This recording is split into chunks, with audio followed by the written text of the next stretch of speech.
Hiya, today we're talking about the Picts. The Picts are a rather enigmatic people. As all Celts, they thought writing is kinda lame, so little is known about them, apart from archaeological findings and what other people write about them. Mostly the Romans. And when you believe the Romans, the Picts were a bunch of absolute mad lads, being heavily tattooed, painting themselves blue, and going into battle butt naked. But how much do we actually know about the Picts and the rest of Scotland in the Iron Age and the Roman time? And did the Picts really strike fear into Roman hearts, letting it all just hang, whilst swinging Dickon's sword charging at the legions? First of all, there are two possible origins of the name Pict. One is the Roman Picti, meaning the painted ones, relating either to the tattoos of the Picts or the practice of painting themselves with woad, a blue paint. Also, slight tantrum here. If you are now thinking of Mel Gibson and Braveheart, yeah, but no. Woad was used in ancient times as a war paint. Medieval Scots did not paint their fucking faces blue. You're missing the mark here by about 1,000 years, Braveheart. Yeah, I'm looking at you, Mel. Plus, they did not show off Swiss watches or cars. So yeah, fuck Braveheart, it's not too historically accurate. Back to the older Scottish people, though we'll get to the future of the Picts as well. Before the Romans decided to yoink their way into Britain, there was quite a number of Briton tribes on the main island of Britain, or Albion as it was known. All of them did not like writing, which is why we don't know too much about them, except what Romans told us. And Romans aren't the most reliable narrators, often jamming in some kind of agenda to fit the current need for propaganda. By the way, I don't speak Gaelic or Latin, so I'm not quite sure about all of these pronunciations.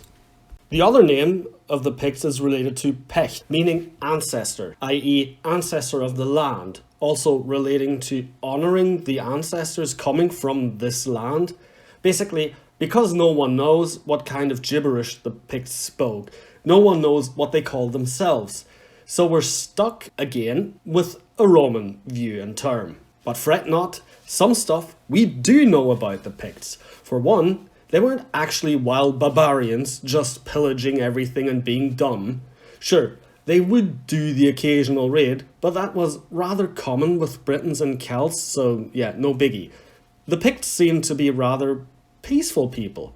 In Scotland at the time, there were a number of tribes. The thing is, with the Romans throwing out names like the Painted Ones, we don't really know who they mean. The Caledonians, one of these tribes, could therefore be the Picts, or Pictish being some sort of general term to describe the northern Britons, thus the Caledonians being part of it. Some scientists think the Caledonians were the southern group, the Picts the more northern one. But by most Roman accounts, they were all 100% but fucking sane. So let's focus on the Romans for a moment. You're Caesar, invading Albion, and it's all going rosy. Sure, the people hate you, but that's just a normal Monday. You're conquering forts and cities like it's no one's business. And yet, then Caesar dies. Then Claudius goes on, but some woman tries to stop you. But you stop that nonsense. Then some other really Roman names do some conquering here and there. And then there's this dude, Gaius Iulius Agricola. After beating down most of Albion, he wants to take the north. So in 83 AD, he fights at the Battle of Mongraupius. The Caledonians are defeated, and Rome takes all of Albion. Well, except it didn't. First of all, this account comes from Tacitus, quote-unquote, one of the greatest Roman historians. And though Tacitus usually portrays history very close to what actually happened, he at times colours a picture. After the apparent crushing defeat, he scolds Romans for not taking advantage, though nobody as a fact knows if all this happened. Yet we will assume that the Caledonians and their allies were smashed here, because it would clearly explain what follows. Insane mad lads going into battle naked. Having beat down the northern Britons, the Romans let themselves fall back south, until the construction of one of the most iconic sites in Britain, Hadrian's Wall in 122 AD. And this is where the myth of the insane ancestors of Scottish people really begins. By that time, the Caledonians seemed to be no more, or they were considered just part of the painted ones. In some sources, they are still mentioned as a tribe, in others not. So yeah, not sure who's right on that one. The Romans, as in Germany, had a habit of fielding regular excursions into the barbaric lands, often with catastrophic effects. The Picts, meanwhile, had learned their lesson after the catastrophic Battle of Mons Graupius. They were not able to beat the Romans in open battle, even if they outnumbered them. Thus, they seem to have reverted to a different battle style, guerrilla warfare. I know. You want to finally hear about the insane naked people launching themselves and their dicks into poor Roman soldiers. It's coming, but it's worth pausing for the climax. Anyway, let's have a look at the Picts. We have heard from the Greco-Roman view. Yes, even the Greeks knew about that backwater called Albion, Britain, for one reason though, tin. Have you ever been to Scotland, or England, or Wales, or Ireland? Well, back in the good old days, nobody went to Ireland, too far away. And no precious metals. Albion, meanwhile, well, bad food, worse weather, but one redeeming quality, rare metals. Even the Greeks knew Britain as the Tin Island. Otherwise, the Romans might have overlooked the Britons, but in many ways, they underestimated the inhabitants of these glorified tin mines. The Picts were, in general, a rather peaceful people. They still thought writing is kind of lame, but had other hobbies. Stone carving, for example, and carving in general. Oh, look at them brooches. Sweet. Seems they enjoyed arts and culture after all. What is that? I should say some general things about Celts. Sure thing. The sacrifices. And the heads. Okay. By the way, the main fucking reason most people wanted to learn about the Picts, it's still coming. Just hang in there. Alright, fuck it. Let's transition into some dark stuff. It's common knowledge that the Celts sacrificed humans, and usually the process was drawn out and painful for the victims. Also, the Celts believed that the soul was stored in the head, so they would chop off heads and keep them as trophies, and they made sure these heads would last. Plus, the more valor or honor a fighter had, the more valuable the head. There is, though, a somewhat disturbing story about the Picts. After killing Roman patrols, they would cut off the heads of the legionaries, then dunk them in quicklime, and in the next battle, hurl them back at their ex-Roman comrades. If this happened, though, it is not a widespread tactic, more of a way to insult or humiliate the enemy. But as a bonus, quicklime can burn the skin or even blind you. Another burning question: what did the Picts look like? According to our good old friend Tacitus, they had red hair and long limbs. They are sometimes described as rather short, other times as very tall. So yeah, that doesn't really help at all.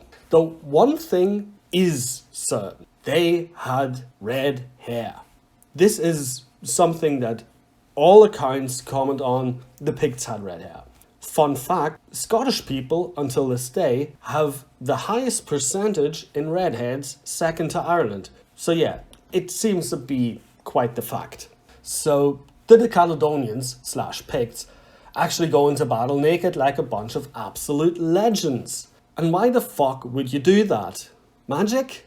Nah, it's more likely to do with Celtic warfare at the time. Sorry to be really disappointing here, but we first have to have a look at Celtic warfare. I know, boring and disappointing, but hear me out. After this, the mad lad going into battle naked aspect makes a lot more sense. The Celts, unlike the Romans, did not have a standing army. Whereas the Romans had legions to deploy at random, most Celts relied on a system that was more medieval. A chieftain or king, or whatever he called himself that week, had a band of elite warriors at his disposal. Maybe around 20 to maybe 30 people.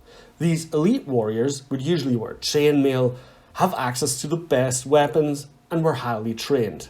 And beyond that, since the Celts were more into raids and also not an empire like the Romans, during war they would call upon their tribe. Then tribesmen would arm themselves and go into battle. And if they survived, they would just go back to herding cattle and raising crops. And these troops would fight with the most simplest of equipment, shields and spears, sometimes swords and axes. They never had access to proper armour to begin with. Celts had the odd habit to fight in the winter, because that is exactly the time where you would not have to take care of fields. And if you are given no armour apart maybe from a shield to begin with, why not go into battle naked? This practice seems to be a mixture of belief and limited options. Instead of going into battle wearing your best tunic, Picts preferred, well, nude. And from their point of view, it makes a lot of sense. You didn't get tattooed for nothing after all. The gods favoured you. And if not tatted up, a mystic painted you with spells that deflect swords and arrows. And even in terms of Celtic warfare, this all made sense. The Picts wanted to ambush Romans, lead them on wild goose chases around Scotland, and then strike from the shadows. So being maneuverable was key, as was setting up traps. So in a way, clothing was kind of a hindrance. Plus, in Celtic/Britain belief system, hero's death meant quite a lot. Fighting naked, showing off your tattoos or war paint, it meant a lot to these people. These mad lads had a purpose. They wanted to protect their home, their ancestors. So yeah, why not bash in some Roman skull butt naked and cut their heads off? Good on ya. And despite all this, the Picts seem to have been rather peaceful. Herding cattle, few raids. Crops look good, few raids. Carve some stones, few raids. So how do they become this living nightmare? Because of the Romans. Under Hadrian, a wall was built, though it was no more of a symbol dividing the so-called civilized and the barbaric world. And the Romans led several campaigns into the north. Emperor Antonius Pius ordered the construction of a second wall, even further north, known as the Antonine Wall. Pressure from the Picts seemed to have led him to this decision and to send more troops to the border. It took them 12 years to build a 63-kilometer long wall. It only remained under Roman control for about 8 years before the Romans withdrew back to Hadrian's Wall. In 208 AD, Emperor Septimus Severus, this guy, arrived in Britain after years of Pictish raids into Roman Britain. Fed up, he wanted to subdue them, which did not go well at all. According to historian Cassius Dio, the Romans had just an awful time in Scotland. Severus had large casualties, mainly due to attrition and guerrilla warfare. The Picts, having run low on supplies, sued for peace in 210 AD and gave away large parts of the lowlands of Scotland. But just a year later, they revolted again. An outraged Severus wanted to, quote-unquote, kill them all, but before attempting this, he died. His son, Caracalla, wanted to continue on, but soon sued for peace. After this, the Romans never campaigned deep into Caledonia again, and mainly stayed behind Hadrian's Wall. Since then, the Romans only sent scouting parties into Pictish lands, and generally traded with the filthy barbarians up north. At times, they bribed them for truces. There is even evidence for a marketplace in southern Scotland, where both parties came together to trade. Over the centuries, Rome's power declined.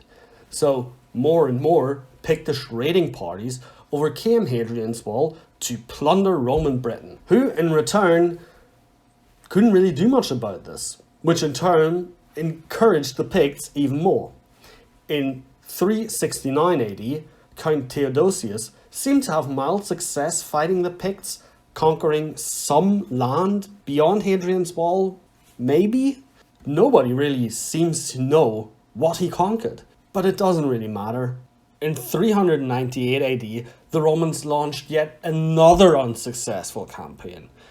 And in 410, the Western Roman Empire just left Britain and ceased to exist in 476 AD. Now, what have we learned? Did the Picts go into battle naked? Well, probably. There are multiple sources and theories supporting this. Another fact supporting this, if getting cut by a blade wearing a tunic, fabric could enter the wound, thus leading to septicemia. If wearing nothing, this would just not happen.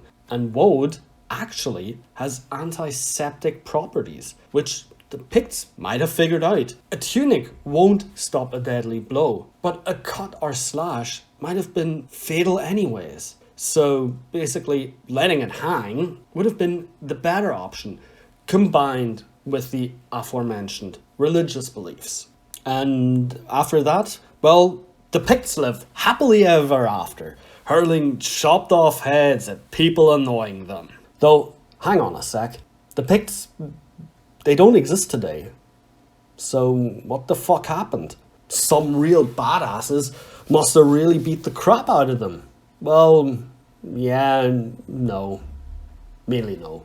After the Romans decided, well, fuck this shit, I'm out. Fuck this shit, I'm out. No thanks. a lot of other people thought the exact opposite. Most famously, the Angles, Saxons, Frisians and Utes sailed over to England, and the Picts had to deal with two different adversaries. By this time, the inhabitants of Scotland started to convert to Christianity, and south of the Pictish land lay another very mighty kingdom, Northumbria. Quickly, the Picts were forced to pay tribute to their neighbours. At the same time, a threat had risen in the west. In the north of Ireland, a mighty tribe had come to power, the Scoti. The Picts were familiar with these Scoti. At times, they too fought the Romans. Now though, the Scoti were not only raiding the west of the Pictish kingdom, they also settled there. It became known as the Kingdom of Dalriata, who, by the way, are my ancestors. Fun fact aside, let's keep it short. The Picts got into fights with both Scots and Northumbrians. They sometimes won, sometimes lost. Later, the Vikings invaded. The Picts became more and more Gaelic, and finally, Scots and Picts became one under the rule of Kenneth MacAlpin. So, the Picts, they didn't really die. They just became part of something bigger, Scotland. So, some Pictish might still be left in Scottish people, which might explain certain habits. The need to being nude underneath a kilt, a certain disposition for tattoos, and of course,